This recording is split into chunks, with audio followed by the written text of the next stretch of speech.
The Justin Robert Young podcast is brought to you by The Contender, the game of presidential debate. Head on over to thecontender.us, pick up the game, buy it, pre-order the 2016 expansion, and then if you are in Austin, Texas, this Wednesday, you can come out and play the game with me. I'll be in Austin playing the game. Hideout Coffee, 6 p.m. on Wednesday. That is Wednesday, March 9th. March 9th. Wednesday, March 9th. I'll be playing The Contender in Austin. It'll be a fun time. And by listeners like you, head on over to patreon.com/JuRY, where the Justin Robert Young Talks Into a Mic Industrial Complex continues to roll on, thanks to viewers like you. Man, we're doing a whole bunch of stuff there. It is super fun. You can check it out. It is patreon.com/JuRY. We're at 408 on the road to 420. Blaze it. Speaking of blazing it, let's go ahead and begin the program.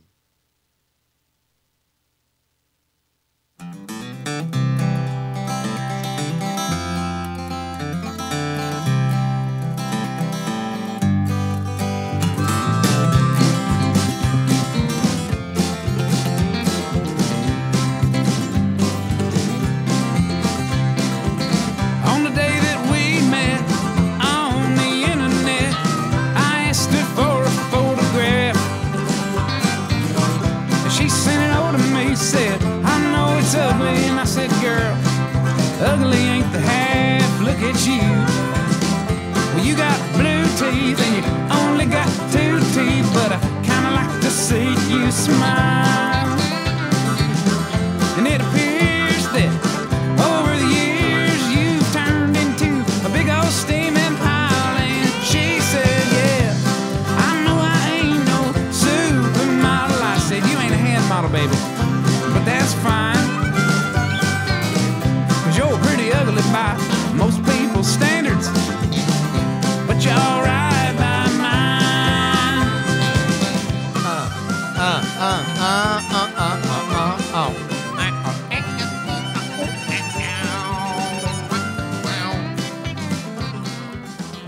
Oh, man.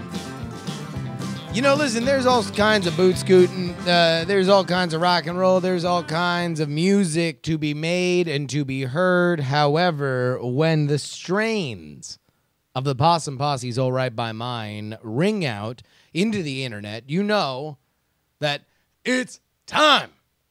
It's time. It's jury time. You know, I just do my best. I do my best to bring it to you guys. Also, to be brought to you guys will be the Possum Posse themselves. They are going to play a show with me and Brian Brushwood on Saturday. You heard at the beginning, we're doing a Contender meetup in Austin, Texas. That's on Wednesday. Saturday, Brew Exchange from 2 p.m. to 5 p.m. That is the Saturday of South by Southwest Interactive, if that is why you are there, which is why I'm there. I mean, I'm not literally there for the conference. I've never bought a pass for the conference. That seems like a total waste of time and money. Instead, I just go to everybody's party, and we have parties ourselves. It's a fun little trade. I feel like it's the most economic way for us to all get together, and so that's what we're going to do. The Possum Posse and Brian and I, man, we're going to have a hell of a show. We want you guys to come out there. I'm sure they're going to play that song, and when they do, I want all the jury listeners to just jump up and say, hooray! I don't know whether or not that will be a thing. I don't know if that'll catch on. Hell of a show here for you guys tonight. Where do we start? Where do we even begin? Great letters. As always, an awesome community, especially on an episode like last week where it was a little personal, a little me kind of getting stuff out there for y'all to enjoy. Great to see the response to it. But I want to talk about something, and I don't quite know where we're going to go with it. I don't quite know even the best way to bring it up, because what I want to talk about is, at its core, at its essence, stripped down of all the other finery, is civility. Or maybe it's empathy. Yeah, maybe empathy. Empathy's the way to go. Now, empathy is a really, really big thing out here where I live in the Bay Area. Here's why. Because you have a very booming industry of technology and technology startups. You've got a lot of people that are a part of it. And existentially, this city has a bit of a crisis where it believes that it is impersonal. Oh, we're cutting ourselves off. We're buried in our phones. If we would only remove ourselves from the transfixing slate of confusion for which we carry within our pockets and instead look up past the horizon line of our own bubble and see the wide world and everything it has to offer. Yes, then we will be better people. And so you have a thing that's sweeping the Bay Area called mindfulness. Mindfulness. Now, this ain't going to be no big me ripping on mindfulness kind of thing for anybody who's aware of it, but let me give it my best college try to explain exactly what mindfulness is. Mindfulness is understanding and empathizing with what somebody else has going on in their life, their hopes, their fears, their motivations. It is the belief of some that we are losing this element of ourselves to technology. We are losing this to more traditional pathways to self-centeredness like drugs and alcohol. We are losing this to a focus on our work. And so you have all these events, mindfulness events, events that are meant for you to let go of all these things, these distractions, and instead focus on the most complex and beautiful creation, other humans. Now, there are elements of this I'm sure that you can detect from the tone in my voice, for which I find more valid than others. I think it is extraordinarily important that we pay attention to each other's ideas and we find out where we believe other people are coming from. I think that that's insanely important. That's really important. That's huge. Makes us better people. I don't quite know if it has to come at the expense of everything else, but that's how these people like to handle it, and, via con Dios. But something hit me today when I was reading about Louis C.K., comedian Louis C.K.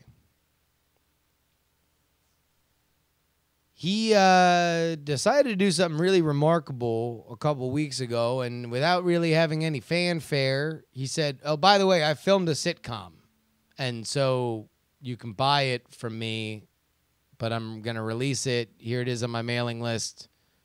Here's my sitcom. It's called Horace and Pete."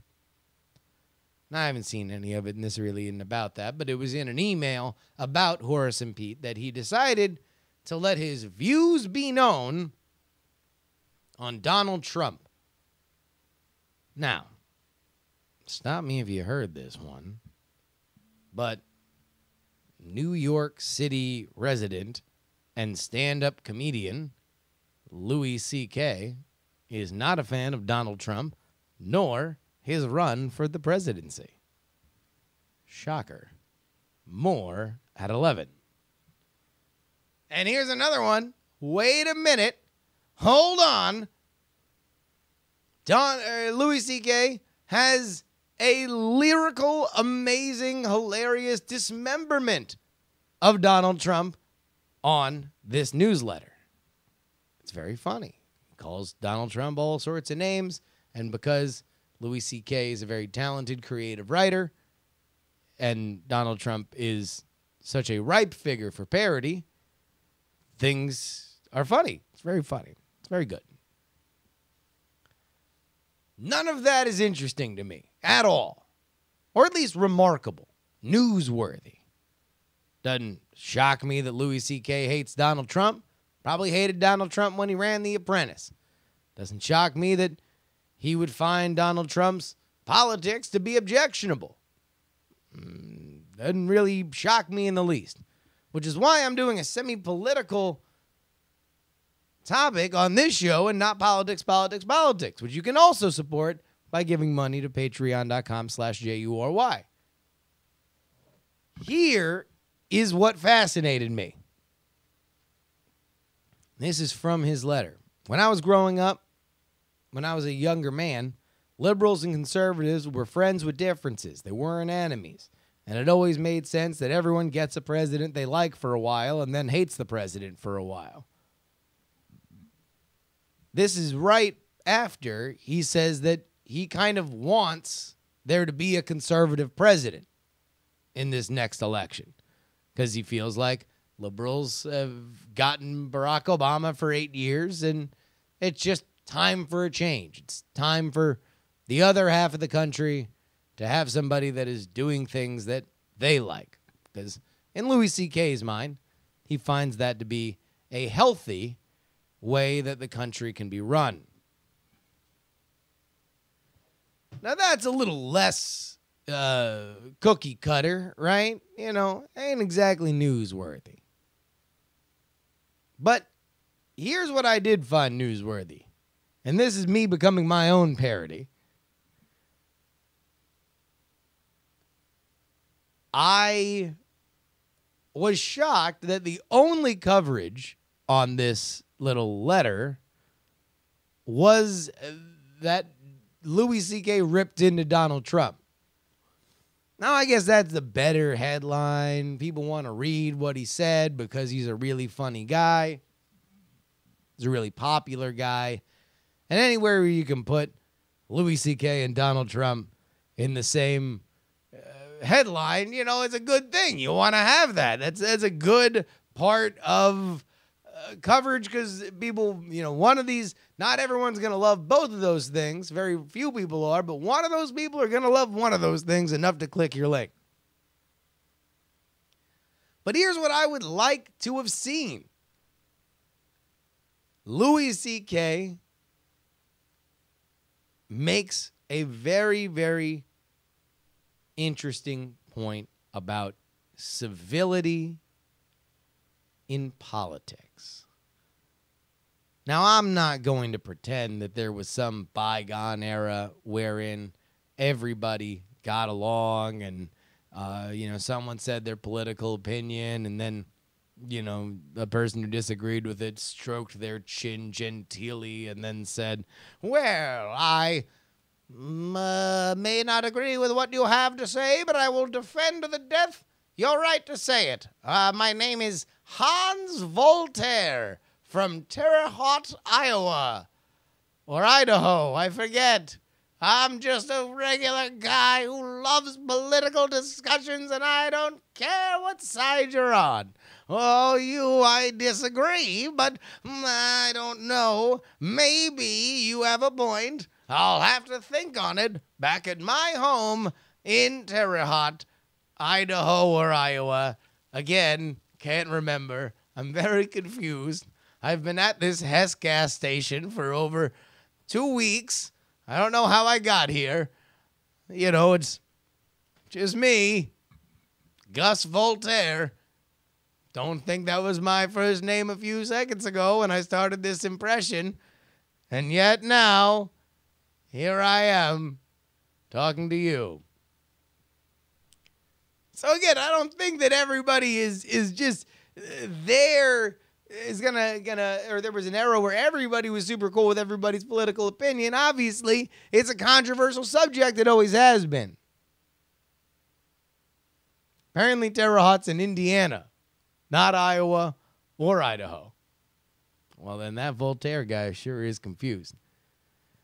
Here's what I want to point out. You have more in common with most of the people that you're going to get into a fight about politics on Facebook with than you do the person that you are fighting about.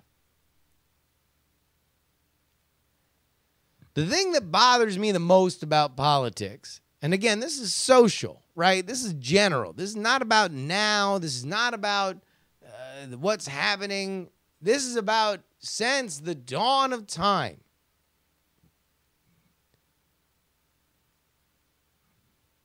Politicians make themselves these empty buckets and then allow you, the best of them, allow you to fill your hopes and dreams inside the bucket. But like, they're not an empty bucket. They're a person. They're a person with a job. They're a person with goals.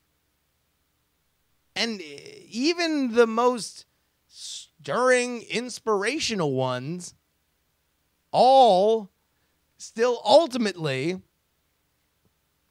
have to make calculated political decisions that might make you a little sick to your stomach if you heard them laid out bare. Meanwhile, let's focus on your friend or family member for whom you're going to get into a fight on Facebook about. I mean, you know them. They're actual people to you. You probably know their hopes and dreams. You probably know their deepest, darkest secret.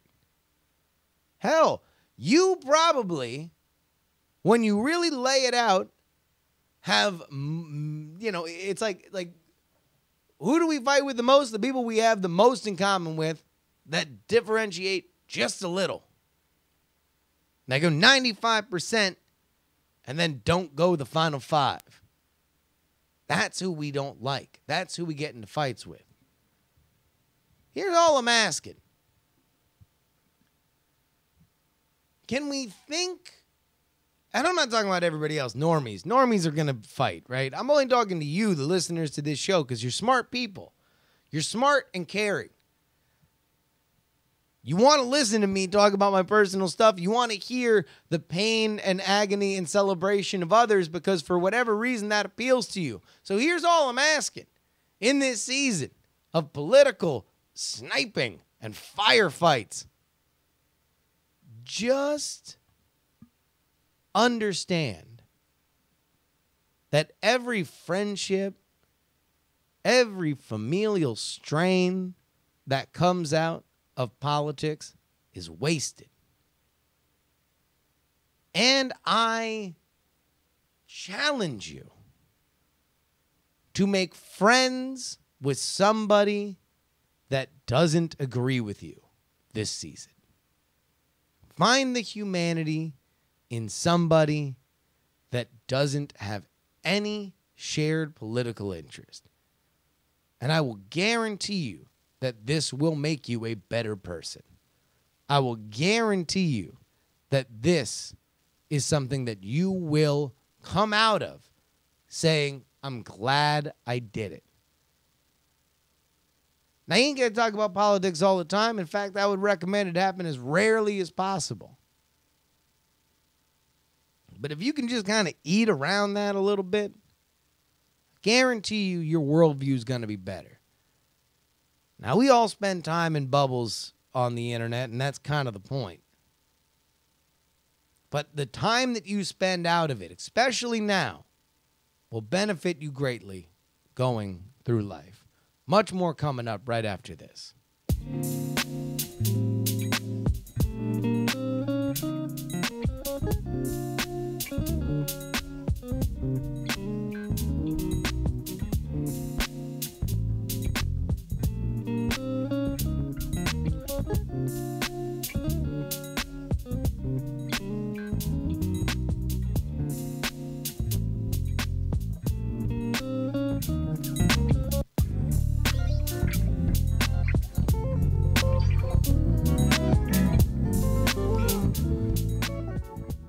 A couple things to plug. First and foremost, thank you to everybody who has rated, reviewed, and subscribed to this show.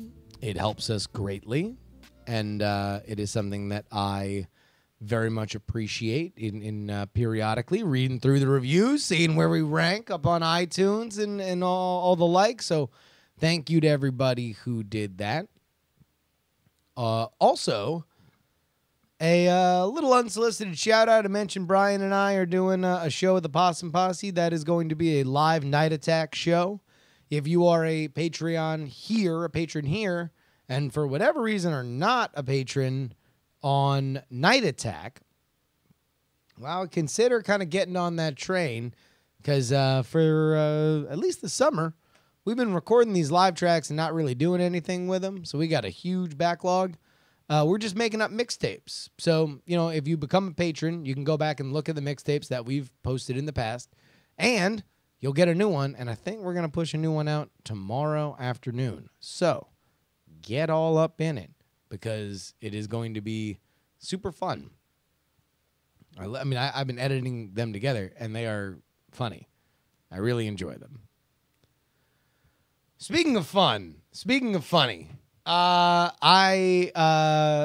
hold on, wait, real quick in the chat. Hot Beverages, one of our faves here on the program. Hot Beverages writes, this guy at work is super conservative, opposite of me in a lot of things, but he's a cool guy, even though he has a Ronald Reagan calendar. Who gets a presidential calendar? Let me just say this. I don't like presidents. I don't know if I ever really have liked. Now, I can respect presidents. I can say, hey, man, that's a really hard job. If I met a president, I'd be very happy that I did, and I would shake his hand or her hand. Sorry, Freudian slip. But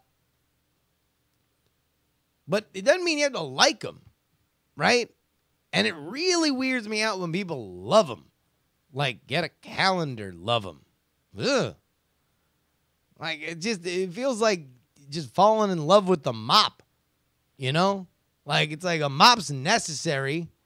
You gotta have one. It's a really important thing, but it's probably dirtier than you think.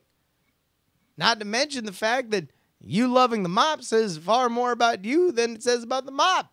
Mop ain't done nothing. He didn't want this kind of unwanted attention. I don't know. It just weirds me out. Now, you can love the concept of the presidency. I mean, that's the kind of thing that would make your purchase of The Contender a no-brainer. Check it out, thecontender.us. Some viral marketing. Let's have fun. I don't know why I wanted to do this. I had this song stuck in my head. This is probably going to be terrible. But I want to periodically do this, and maybe you guys can help out by suggesting things. But I wanted to do a mom rock lyric breakdown.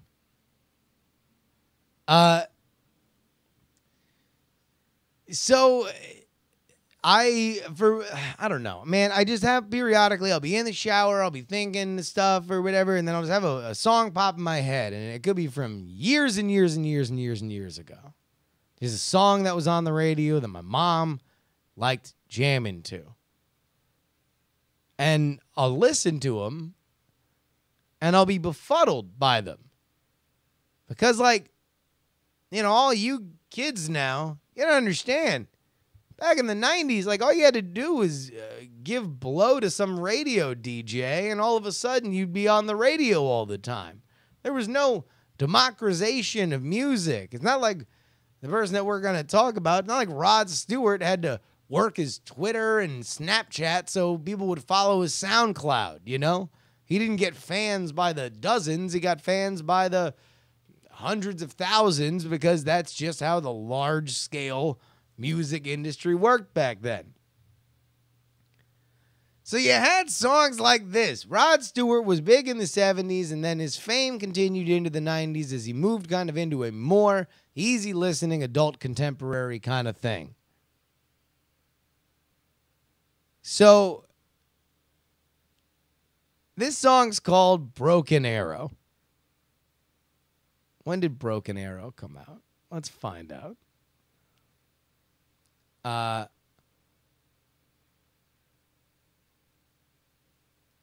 Let's see if it says here. Let's go to this. And by the way, of course, you can see everything that we're looking at here on the YouTube channel. I don't know when this came out. Whatever. Somebody can tell me in the chat room. let's go ahead and start things off. I mean, if you, I don't want this to get pop for content ID, but here's just a little bit of Broken Arrow.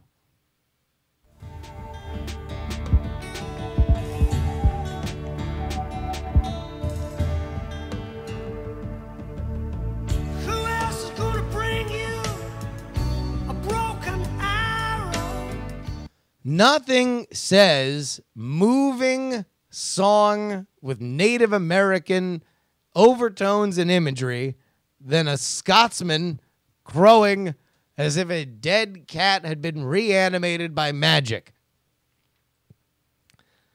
That is my opinion of Rod Stewart's Broken Arrow. And if that isn't enough, let's go ahead and get into some of the lyrics here. Broken Arrow. Who else is going to bring you a broken arrow? Who else is going to bring you a bottle of rain? There he goes, moving across the water. There he goes, turning my whole world around. So here's my first question with this. Is this a song that was written for a woman? Or was it written for a Christian contemporary? Because pretty much the only time that you have strong male lead vocalists, now listen, we can all hope for a better day when a more inclusive society can feature a gay lead vocalist who is just singing about, boringly about his gay lover, who apparently is into broken arrows and rain bottles. But this reads like a religious thing, right? There he goes moving across the water. Like, what the hell's that supposed to mean? He's Jesus. There he goes moving across the water. So people are saying, wasn't there a Broken Arrow movie with Travolta? Yes, Broken Arrow meant a loose nuclear weapon. I'm going to go ahead and assume that that's not what this song's about. I don't think that there he goes moving across the water is either John Travolta or Christian Slater, the stars of Broken Arrow. Do what I feel. Can we make it so that's part of the deal? I gotta hold you in these arms of steel. Lay your heart on the line this time.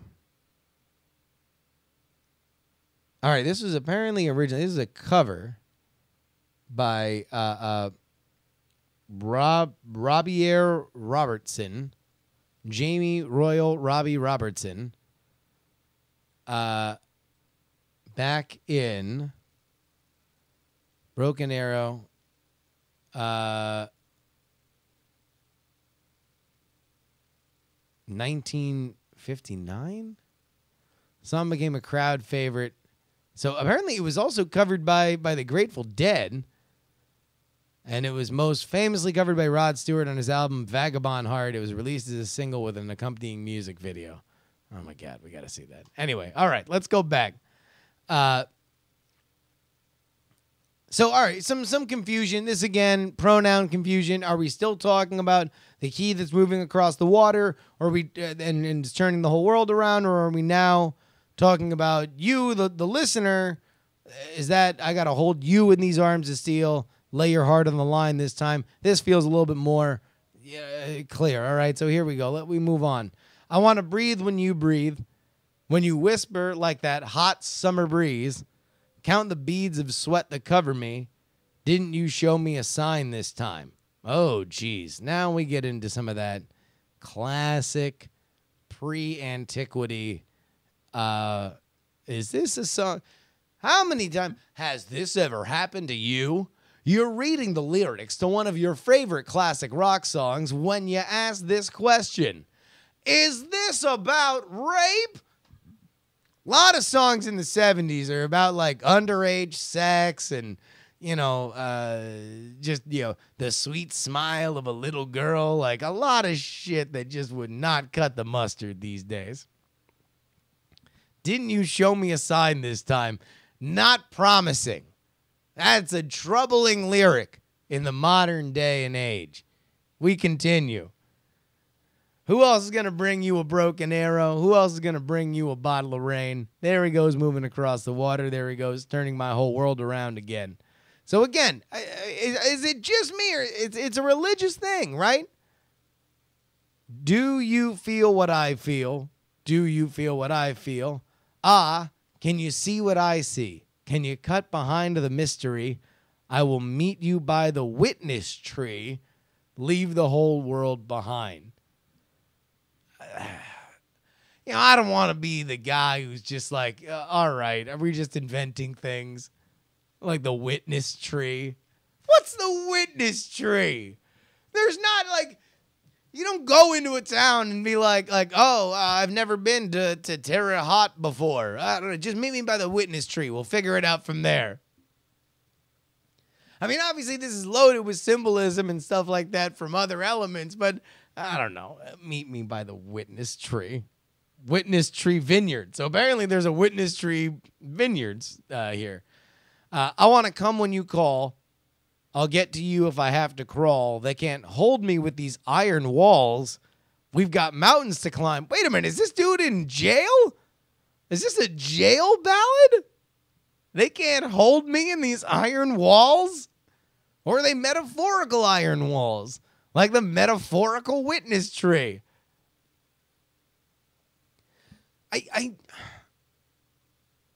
And then we go back to the chorus. Who else is going to bring you a broken arrow? Let's understand. Okay, so what is a broken arrow and what is a bottle of rain? Also, TVZ God points out that maybe these iron walls are a Faraday cage since he's super paranoid about the Illuminati controlling his mind.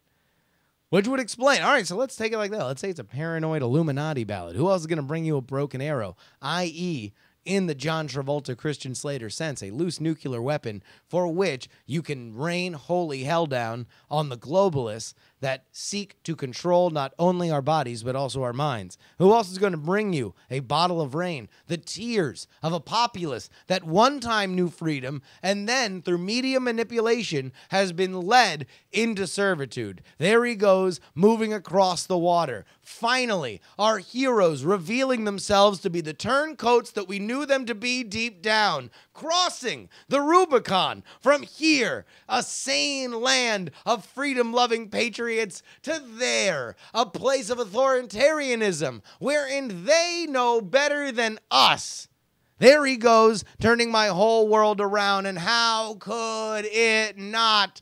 How could you not be shaken to your very core when you realize that at the Bilderberg Conference right now, there are global elites making the decisions that should be entrusted to you in a freedom-loving society, turning my whole world around, turning my whole world around, turning my whole world around. 1776 will commence again. We'll be right back with your emails.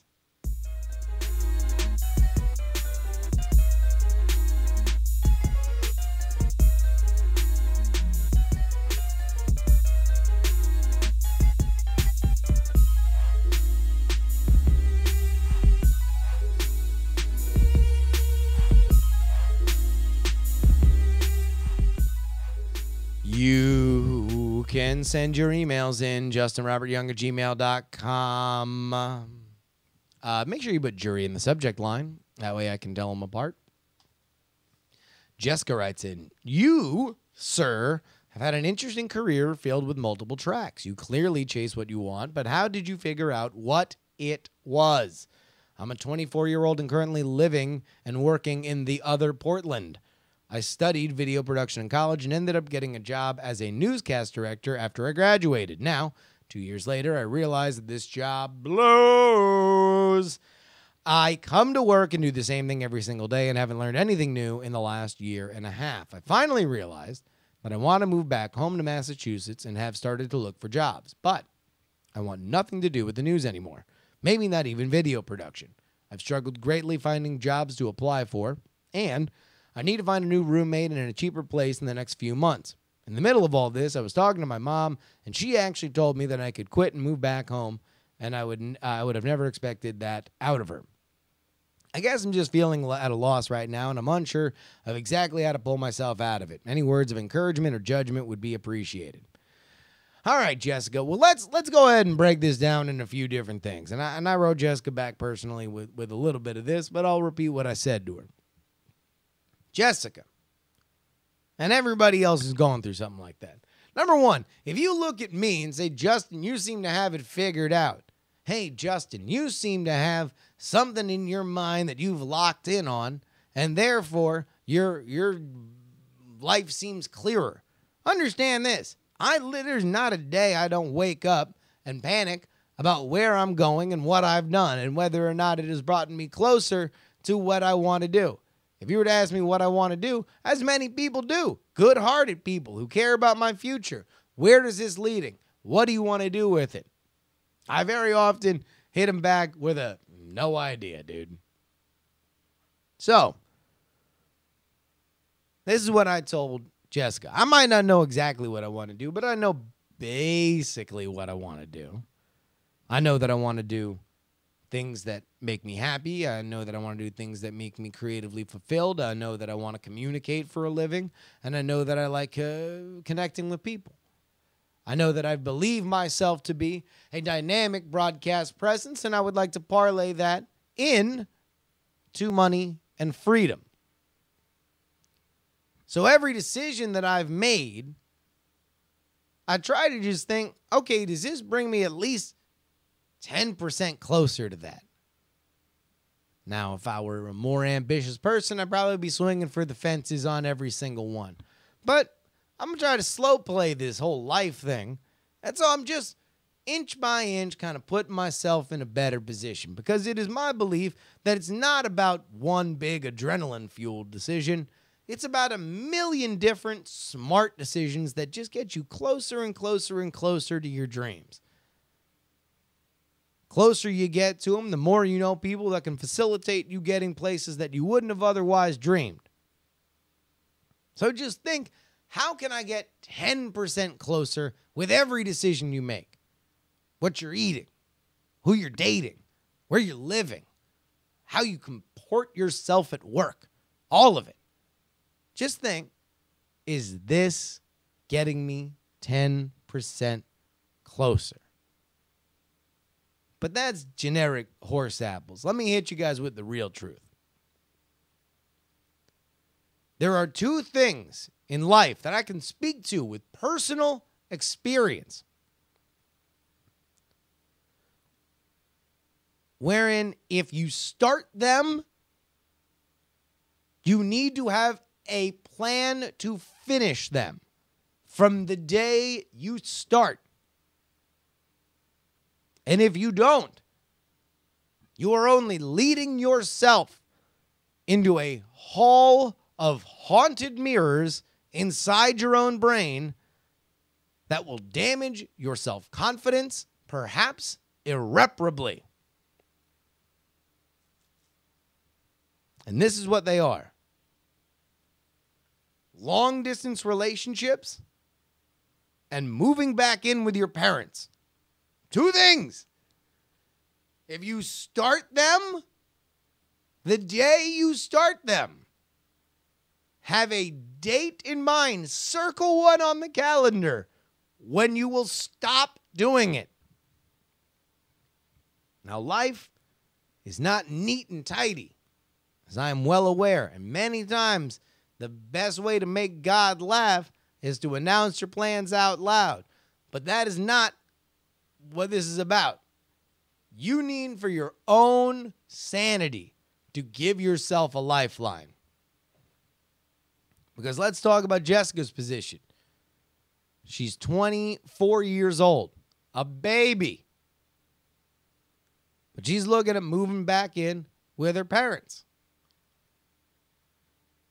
Now, I understand in some cultures, this is delightful and accepted. In fact, my stepfather remarried to a lovely, adorable, amazing Peruvian woman for whom the Latin culture is very permissive of kids living in the house with their parents. It just happens a lot. So when I moved out of my mom's place, she was like, why? You're an idiot. You can save money. You can have more money. Couldn't handle it. No. Independence, in my opinion, is a lifestyle. The decisions that you will make when you are paying your own way through life will be better, clearer, more successful decisions than if you aren't. Now, it's not to say that moving in with your parents is a bad thing. Like I mentioned, I did it. When I moved back down to Florida from New York, I was still paying for my apartment for like 3 months. And so I lived with my parents for 3 months. Like, it wasn't the worst thing in the world and gave me flexibility in a time where I was kind of stuck. It's really, really good, right? I'm just saying it can get in your head.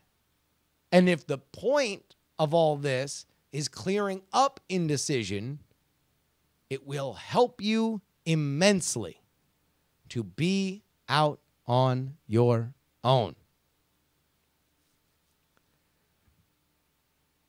All right. Daryl writes, my name is Daryl. D really in the random times I'm in chat. I just listened to your I Was Never a Cute Girl episode. The segment about depression was moving. I frequently struggle with the feelings that you brought up. The description about those feelings of demons in the shadows were very real to me. I do worry about those moments with friends. It is helpful to hear that others have similar feelings. It is reassuring to hear about those overcoming those feelings. Thanks, man. Keep up the good work. Well, thank you very much, Daryl. I do appreciate it. You know, sometimes I feel really, really weird about reading positive things, about the show during the show, right? Because it just feels a little circle jerky. But I wanted to read that just so I got a lot of feedback on that specific element of last week's show. You're not alone. No one's alone. Here's the best and worst thing about humanity. We are all remakes of a movie that was made thousands of years ago. You know, there's an element where we say, like superhero fatigue for movies. People are just kind of done seeing superheroes because they've kind of seen the same origin story over and over again. Guess what? We are all a boring origin story reboot. Nothing that has happened in our heads hasn't happened a billion times before, and it's happening currently in the heads of millions and millions of The Rock's fans. So please understand that nothing is solitary. We are all repeats on Nick at Night. Yeah, TVC God screams Simpsons did it. Perfect. Spork and Pork. I've been enjoying you reading story about creepy restaurant managers, which is a redundant phrase, but talking with a coworker recently reminded me of a scandal involving a local restaurant owner that rocked my hometown a few years back. A coworker got on the topic of bad restaurants, and he told me about his experience as a customer at Thai Thai by Ricky. The restaurant owner, Ricky, would make lewd comments to him and his young male friends, including rubbing their shoulders. So, of course, it came as no surprise when Ricky was arrested on selling cocaine, sexual assault, and possessing illegal porn. He's now serving 20 years in prison as opposed to Thai Thai. And finally, Rue writes, don't feel bad for being a poop fainter. I, too, have suffered this fate. Back in college, I had the day to myself in a shared apartment. Being alone, I decided to spend my time engaging in a guilty pleasure, watching the entire first season of the Pokemon anime. I put an episode on and went to the bathroom as the opening theme played. I walked into a small closet-like bathroom enclosure, again, college apartment, and took a leak. Next thing I knew, my face was hugging the wall, my pants were around my legs, and I felt surprisingly well-rested. I came to and realized that the opening theme for my show couldn't be heard in the background. I cleaned myself and went back to the bedroom, finding the episode had finished, no autoplay. Then I noticed it was night. I had no idea how long I was out, but terrified, I Googled around and learned about the vagus nerve and piss fainting. Glad my roommate didn't find me in that situation. That would have been awkward. Man, that is way more intense than my poop feigning situation. I really do appreciate. Thank you so much, Rue, for writing in. Well, folks, if you find yourself hugging the wall after taking a pee, if you find yourself ruining friendships because of politics on Facebook, if you find yourself bringing broken arrows and or bottles of rain through iron walls, well then, ladies and gentlemen, I want to remind you that my name is Justin Robert Young, and in your darkest hour, I want you to hear my voice as I reach out from this podcast into your life and remind you to please don't die.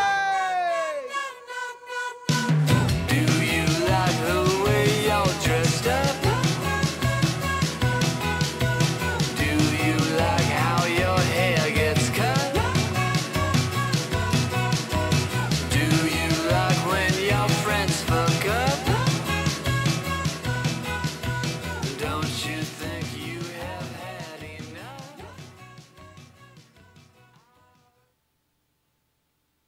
Diamond Club hopes you have enjoyed this program. Diamond Club hopes you have enjoyed this program.